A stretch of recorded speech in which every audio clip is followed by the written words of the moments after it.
In today's video, we're going to be diving into the upcoming pattern, taking a look at the weather around the nation, talking about some tropical concerns that the National Hurricane Center has presented as basically being a percent chance of developing. We're going to be diving into that. More flooding concerns. There's tons of flood watches up for today and flash flood warnings and all sorts of terrible stuff. So that is still a huge concern. We're going to be going over the overall upcoming storminess over the next 2 weeks, the temperatures, all of it. So let's go ahead and dive into things. And as we just take a look at things, we could see the storminess happening around the nation as we speak. We could see all the watches, warnings, advisories all around the lower 48. And what we can see is multiple areas dealing with flood watches, flood advisories, flood warnings. It's all over the place. There's a few clusters of it here. We see that also the mid-Atlantic into parts of the Northeast is dealing with it. So we see New Mexico in particular there, Texas and Oklahoma, as well as some surrounding states.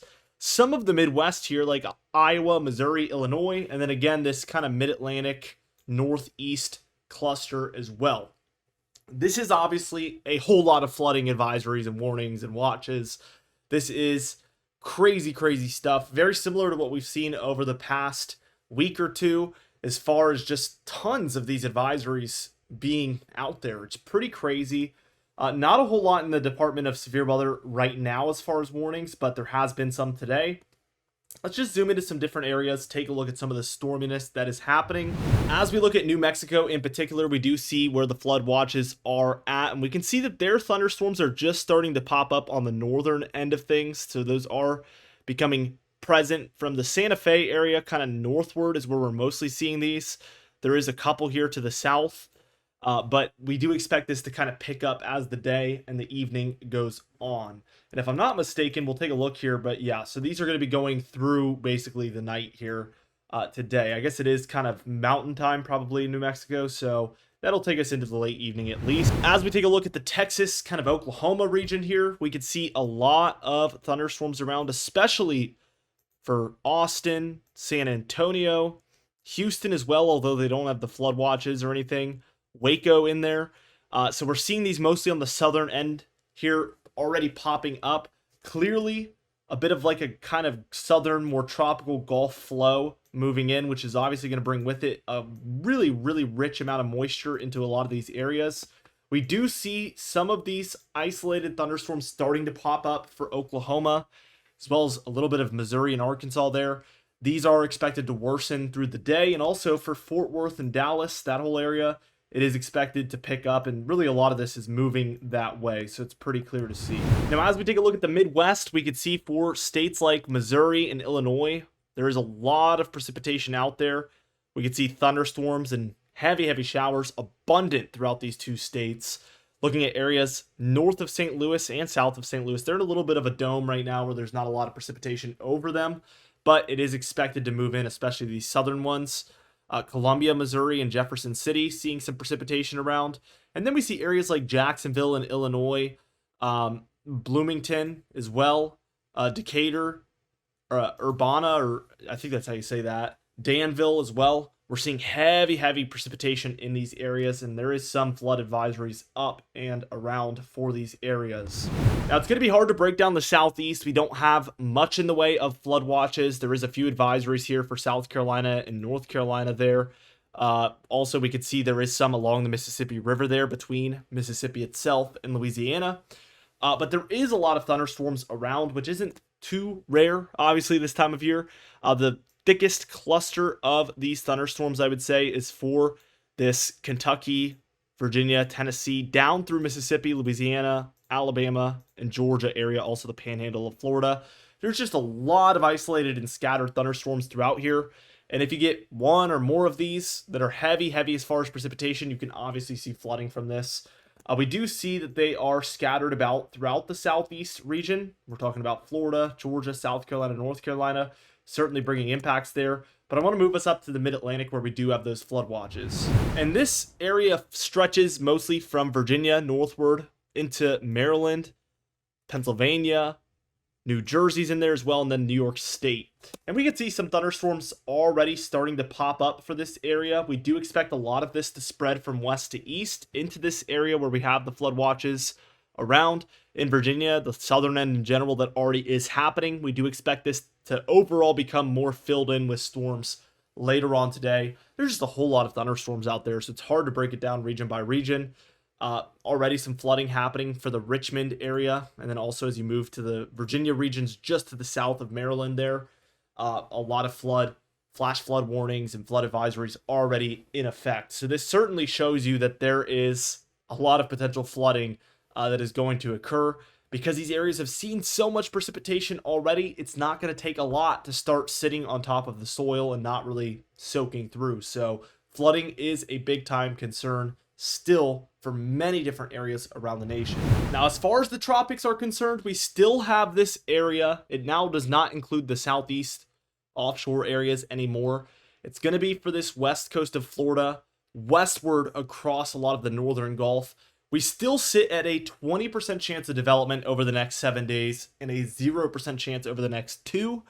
This is very similar to Chantal as far as percentages, and it took a while for it to pick up. Not saying that this one will, but this does not mean that it's not going to develop, I guess is what I'm getting at here. The main difference for this one is that it actually is expected to move mostly west-northwesterly. So the main areas of concern is going to eventually be this pocket here, where we could see anything that forms or doesn't move onshore to these areas in like the central Gulf Coast, like Louisiana, Mississippi, Alabama perhaps, are the main areas to watch for this. For now, we have a lot of precipitation over Florida from this that is expected to continue. And really, as this system is rather undeveloped and much looser, we see showers, thunderstorms, all sorts of stuff happening for a widespread area throughout this entire Gulf Coast region. So certainly be on the lookout for heavier precipitation at the very least and some flooding concerns. But if this thing does come together, we could be talking about something much more major as far as impacts. Time will, of course, tell on that one. Now, as we dive into how the past 3 days have gone as far as temperatures, you can tell that the West has been much warmer than what is typical. A lot of the Rockies and central states have been much cooler than what's typical. And then especially the north, kind of like upper Midwest, Great Lakes, Ohio Valley, and the northeastern states here have been much warmer than normal over the past 3 days. Let's talk about some of our upcoming storminess, and as you just saw, there is a lot of it already around for the eastern 2/3 of the nation for today on Sunday the 13th. As we move forward towards Monday on the 14th, it's not a whole lot different. We see plenty of thunderstorms east of the Rockies. We're a little drier here throughout the central and northern plains as well as the upper Midwest, but a lot of areas south of there dealing with a lot of thunderstorms, and even for these kind of four corner states especially, we're watching for monsoon type activity down there. Here's your tropical concerns over Florida for tomorrow. So again, bringing heavier precipitation, very, very stormy days ahead. As we move towards Tuesday on the 15th, we have two main areas to discuss, and that's going to be this southeast quadrant where we have clusters of thunderstorms around, some of them tropical, some of them not. And then we have this area for the north central states, starting in the northern Rockies, eastward through the northern plains and the upper Midwest, where I think flooding could be a pretty big concern up here over time. I've talked about that over the past few weeks, and I think that that is going to become a threat. I'm more confident in that now than before. Let's go ahead and move forward towards Wednesday on the 16th here, and we see that a lot of this comes together. The main separation is that we have our tropical concerns here off the coast of western Florida, and then we mainly just have these inland chances of thunderstorms completely separate from it for the Rockies and Four Corner states. So again, continued monsoon activity. Also the northern plains and upper Midwest continuing to see heavier precipitation. And then we can see throughout a lot of the Ohio Valley, lower Midwest, Mid-Atlantic states still dealing with these thunderstorms by Wednesday on the 16th, a few days from now. Looking towards Thursday on the 17th, these tropical concerns are still rather loose, undeveloped, and really bringing thunderstorms from Louisiana, Mississippi, Alabama, Georgia, and Florida. So if it doesn't come together, you can expect more widespread but less major impacts. So you're getting more areas dealing with it, but less overall intensity to those impacts as a rule of thumb. Of course, this doesn't mean nothing major can come from it. It's just as a rule of thumb, that is going to be what we're looking at here if it's not developed. Four corner states still seeing that monsoon activity by Thursday, and then a lot of your upper Midwest, Mid-Atlantic, Great Lakes, Ohio Valley, Northeast areas still dealing with a lot of storminess by late this week. Friday on the 18th, we do see the upper Midwest slow down a little bit here. We see primarily the eastern states dealing with the most consistent chance of thunderstorms and continued monsoon activity for the four corner states, that is. Saturday on the 19th, we see it's a little quieter. We see the upper Midwest is another area of concern. Once again, some of your Gulf states still dealing with the kind of remnants or perhaps just invest area. Really hasn't developed in the first place on this model run, at least. So just those tropical downpours going to be a potential here. Let's take this towards Saturday on the 20th, and what we are seeing is a lot of the northern plains and upper Midwest again, a lot of the four corner states and surrounding states, and a lot of the eastern states dealing with heavier chances of thunderstorms here from North Carolina northward into the northeast. Looking towards the 21st, and that's going to be on Monday, we can see that again, upper Midwest, Great Lakes, Ohio Valley, down through the southern Mid-Atlantic is a main area of concern. We finally slowed down for the four corner states here by the 22nd, or the 21st, that is. The plains dealing with some thunderstorm chances, but this is a much improved outlook for those more western areas. Tuesday on the 22nd, we do see some activity there for Montana, North Dakota, Wyoming. They haven't been seeing anything as crazy as far as precipitation when compared to the areas to the south and east of them. So this is more like typical stuff. Minimal activity here in our main flooding area like New Mexico and Texas.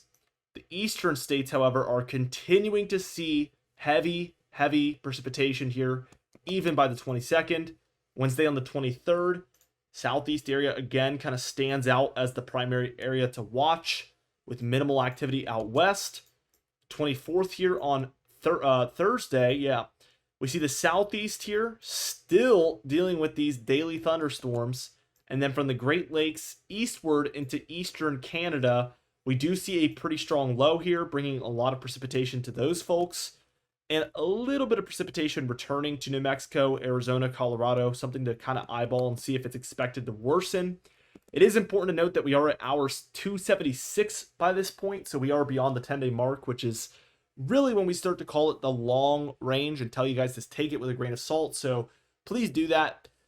This has the potential to change, but it has the potential to be onto something, and that is why we're looking at it. But it can go either way. Keep that in mind. As we take a look at Friday on the 25th, we see a little bit of an uptick in the activity here in the four corner states. Unfortunately, this deep south and kind of up the east coast area is still seeing thunderstorms. Saturday here on the 26th, we do slow down a little bit for the southeast. The chances are still present, but it's a little bit less filled in. And then we're really seeing an area for the entire Rocky Mountain range, or at least the eastern front of it, seeing this activity that could lead to flooding in any of these areas. Sunday on the 27th here, we're watching the Midwest, Ohio Valley, Mid-Atlantic areas. Still this monsoon activity, especially for Colorado, New Mexico, Arizona area. And then still kind of this deep southeast area, seeing the thunderstorms. And that's essentially the end of the model run. So that is what we deal with. All of that adds up to this amount of precipitation, which is a little bit of a lowering for the southern areas. I would say these areas are looking a little bit more concerning. Northern Plains, Upper Midwest, Great Lakes, Ohio Valley, Mid-Atlantic. Definitely watching for an excessive amount of precipitation. When we look at the anomalies, again, a little bit more neutral here. The further south you go, where there's some greens, some light brown, some more light greens, light brown. You know, it's pretty neutral, which is going to be good news overall. These northern areas are where we're more consistently green, indicating above average precipitation. And in some of these cases, like the darker greens, like Mid-Atlantic, Midwest, Montana there, that is where we're 1, 2, maybe even 3 inches above average over just the next 2 weeks. So certainly a little bit concerning there. Looking at the severe weather chances, it is all over the place. Nothing crazy, but we do see these daily, low to mid-level chances of severe weather scattered about. For today on Sunday the 13th, and this does go overnight tonight till tomorrow morning, by the way. Keep that in mind. We have a lot going on. It's pretty messy. So the lighter green areas is your general thunderstorm risk areas where we expect general thunderstorms, not severe weather, but these forecasts are very tricky, but especially during the summertime when we see these pop-up thunderstorms that can be really bad. So still pay attention, still watch the radar, and still heed every watch warning and advisory. That should go without saying. We do have 5 darker green areas, which might be a record on the channel. I don't really know. That is your level 1 marginal risk where we expect isolated severe weather. And then we have 2 slight risk areas, one for Arizona and then one there for Pennsylvania and New York State. That is where we expect scattered about severe weather reports to come in. For day 2, tomorrow, from the time I'm making this video, on Monday the 14th, we have a really large general thunderstorm risk area, and then 2 marginal risks, one for the northern plains, and then one there for the mid-Atlantic into a bit of the northeast. Looking at day 3, pretty similar. We have this marginal risk over the northern plains. We are missing it in the east. Don't be surprised if we see an upgrade somewhere in here. It is day 3, so that gives them a lot of time to upgrade it, and oftentimes we do see that occur, so keep that in mind. But as we get closer, we'll update you on it. So be sure to subscribe. We upload every single day. You can even hit the bell icon for daily notifications when we upload, so you never miss one. Be sure to like the video if you did enjoy it, leave a comment down below, and I'll see you guys in the next video.